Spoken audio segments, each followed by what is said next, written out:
Hello, my name is Victoria Nillis and I am doing my business crime project on corporate fraud, which is also known as embezzlement. Embezzlement is known as purposeful stealing or misuse of funds and/or assets entrusted to an employee by an organization.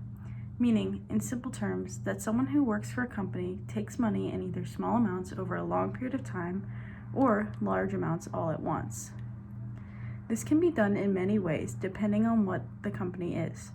For example, if you are trying to commit embezzlement against the company you worked for and the company is based on sales, you may create more fraudulent sales because it's easier to cover up.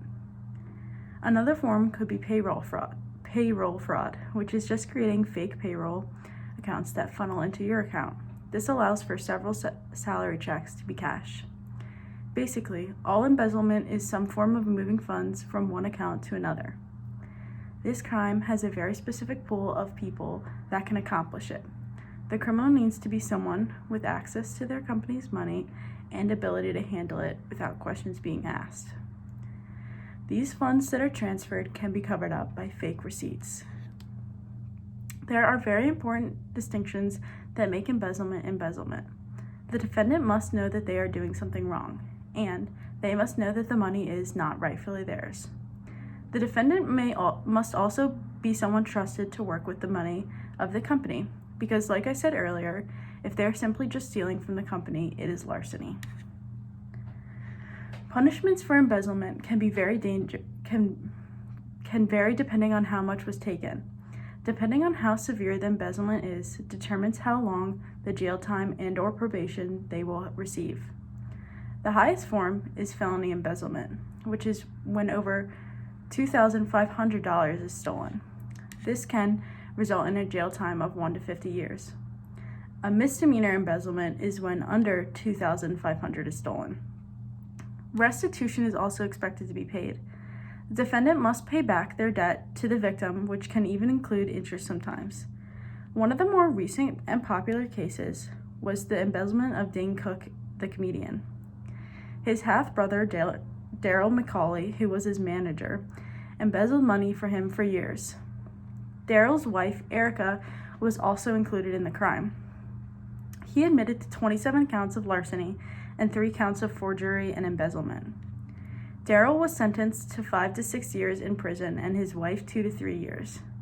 This happened in 2010, and even after his release from prison, 10 years of probation was given. Daryl stole about $12 million and owed that back to his half-brother. This was a shock to Dane because his half-brother was someone very close to him and someone he considered to be paid fairly. Daryl was making upwards of $12,000 a month, but yet wrote checks to himself from Dane's bank account, one of the biggest ones being for $3 million. I decided on the Dane Cook case because it is very simple and shows the basics of embezzlement. There are a lot of well-known cases that involve big companies, but those cases include many other crimes as well. I think the Dane Cook case is the easiest to understand. However, one of the biggest embezzlement cases in the U.S. was the company Enron. They were charged with not only embezzlement, but also financial fraud, security fraud, wire fraud, false reporting, investment fraud, and tax evasion. The company essentially defrauded the investors of Enron to believe that there were huge financial gains as a result to their investments. But all the funds they showed the investors were fraudulent. This resulted in about $70 billion lost. When this was found out, it not only bankrupted Enron, but also forced them to use set-aside money that was meant to be used for pension funds for those that are working there. Their CEO, Ken Lay, was sentenced to 10 years, and their CFO, Jeff Skilling, was sentenced to 24 years. The company took many steps to cover their fraud, which ended them up in more trouble. But if they had not gone through this process to clean their dirty money, they would have been found out much sooner. Obviously, this ended Enron, and so many were affected from the investors to every employee that works there and who are at least just out of a job, while many had money stolen from them that they will never get paid back. Embezzlement can be as simple as funneling money that isn't yours into your own account, or it can be very complicated and have many other crimes aid it. Either way, it is still a large crime and should be treated as such. Thank you. My URL links and all my sources are at the end of my PowerPoint.